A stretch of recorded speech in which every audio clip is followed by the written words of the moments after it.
최근 뉴욕포스트 보도에 따르면 돌드 트럼프 행정부는 암호화폐 시장의 미래를 결정할 크립토 자문위를 구성 중이며 암호화폐 업계의 거물급 인사들이 거론되고 있습니다. 거론 중인 리더들의 리스트를 보면 리플의 CEO인 브래드 갈링하우스가 가장 강력한 후보로 부상했으며 그 외에도 코인베이스의 브라이언 암스트롱, 크라켄의 마르코 산토리, 서클의 제레미 홀러 등도 후보 명단에 포함되어 있네요. 이 자문위원은 향후 암호화폐가 증권이지 상품이지 등 법적 분류와 관련된 중요한 정책을 결정하게 되어 SEC와 CFTC 중 어느 기관이 암호화폐 시장을 감독할지에 결정적인 역할을 미칠 걸로 보입니다. 이번 자문위원회 구성은 단순한 명예로운 자리가 아니며 업계의 기술과 경험을 정부 정책에 반영하려는 시도로 보여지죠. 전문가들은 이를 통해 규제의 명확성과 예측 가능성이 제고되어 암호화폐 시장의 장기적 안정과 투자 심리 개선에 긍정적인 영향을 미칠 것으로 전망됩니다. 동시에 SEC에서도 암호화폐를 규제하는 입장에서 벗어나 우호적이고 실용적인 접근을 모색하는 움직임이 감지되고 있습니다. SEC의 주요 암호화폐 소송 담당 변호사였던 호르헤 테네이로가 기존의 부서에서 매크로데이터 리파인먼트 부서로 재배치되었죠. 이 부서는 SEC 내 컴퓨터 시스템 및 데이터 관리를 담당하는 부서로 이번 인사이동은 SEC가 암호화폐 단속팀을 축소하며 과거의 공격적인 규제 정책에서 벗어나는 신호로 해석됩니다.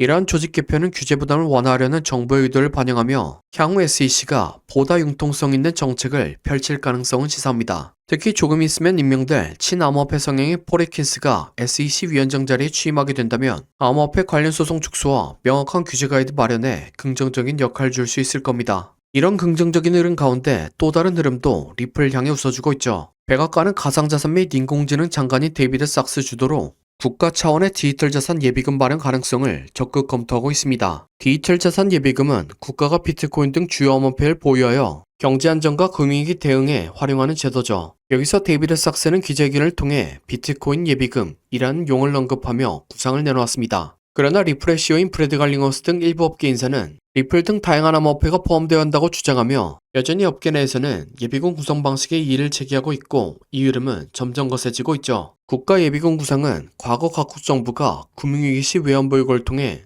경제 안정을 도모했던 사례와 유사한 맥락에서 이해할 수 있습니다. 국가는 금융위기 때 외환보유고를 활용해 경제를 안정시키려 하는 경향이 있죠. 이와 마찬가지로 암호화폐를 국가 예비금으로 보유하는 것도 경제 안정 방안 중 하나일 수 있습니다. 만약 다양한 암호화폐를 포함하는 예비금이 마련된다면 이는 단순한 투자자를 넘어서 국가의 경제 전략과 연결되어 글로벌 암호화폐 시장에 더 큰 활력을 불어넣을 수 있죠. 앞으로 180일 내에 발표될 연방규제 프레임워크 보고서를 통해 가상자산에 대한 정부의 구체적인 정책 방향이 제시될 것으로 예상되며 이는 투자자 및 시장 참여자들에게 중요한 참고 자료가 될 겁니다. 이처럼 백악관의 크립토 자문위원회 구성, SEC의 조직 개편, 그리고 암호화폐 예비금 구상은 각각 독립적인 뉴스처럼 보일 수 있으나 사실상 서로 긴밀하게 연결되어 있습니다. 그리고 이러한 상호 연결성들이 SEC의 강경 단속 축소와 더불어 업계 리더들이 자문위원회에 참여하게 됨으로써 정부 정책의 실질적인 현장 경험이 반영되는 거죠. 즉, 리플의 대표인 브래드 갈링하우스가 자문위원회에서 핵심적인 역할을 하게 되고 SEC의 조직 개편과 규제 하나는 리플에게 유리한 법적 환경을 조성하게 되며 리플은 국가 차원의 금융 전략과 연결되어 리플 코인의 가치가 지금과는 차원이 다르게 급부상할 수 있다는 겁니다. 과거에는 꿈같은 소리로 치부되어 왔지만 이제는 현실성 있게 다가온 거죠. 그리고 이러한 흐름은 리플 코인의 차트에서도 보여줍니다.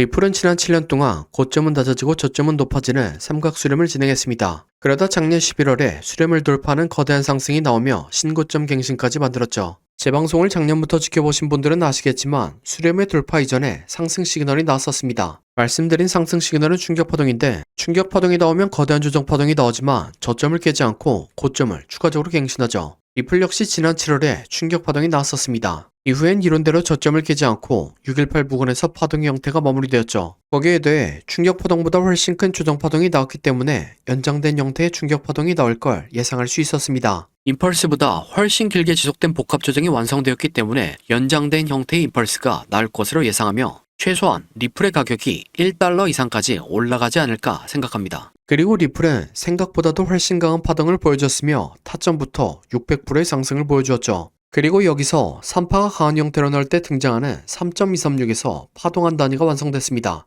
따라서 현재 위치는 크게 두 가지의 시나리오를 생각해 볼 수 있는데 4파가 2파 파동교대 형태로 단기 조정이 만들어졌고 3파가 연장됐기 때문에 5파가 1파와 균등한 형태로 5파동을 완성했다는 경우의 수와 4파가 만들어지는 과정 중에 불규칙 시연장 파동이 만들어진 걸로 해석되죠. 경우의 수가 어떻든 간에 충격 파동을 설명할 때 말씀드린 것처럼 충격 파동이 완성되면 거대한 조정이 나옵니다. 그래서 현재 위치는 5파동이 남아서 상승이 남았다고 하더라도 손익비가 굉장히 안 좋다는 거죠. 그래서 제가 생각하는 안정적인 전략을 말씀드리면 적어도 전체 충격파동이 0.5 이상을 되돌린 것을 확인하고 매수에 들어가는 게 기술적 분석으로서의 완성도도 높고 손익비도 좋아 보입니다. 그러면 지난 11월의 상승과는 차원이 다른 큰 수익을 거둘 수 있다는 거죠. 그래서 지금은 리플이 아니라 다른 코인으로 수익을 쌓고 있는 게 중요하다는 겁니다. 최근 관세 전쟁으로 모든 코인들이 하락했을 때 트럼프 일가에서는 5억 달러치의 코인들을 매수했습니다. 이번 하락은 권력가들이나 고래들에게는 코인을 매집할 기회였다는 거죠. 그런데 지금은 이전과는 다르게 수많은 코인들이 발행되어 과거처럼 코인들을 사두면 모든 코인들이 상승하는 그런 시절은 지났습니다. 그래서 과거보다 상승할 가능성이 높은 코인들을 찾는 게 어렵긴 합니다. 하지만 수십 년에 걸쳐 증명한 차트 패턴은 코인 시장에서도 여전히 먹히고 있죠.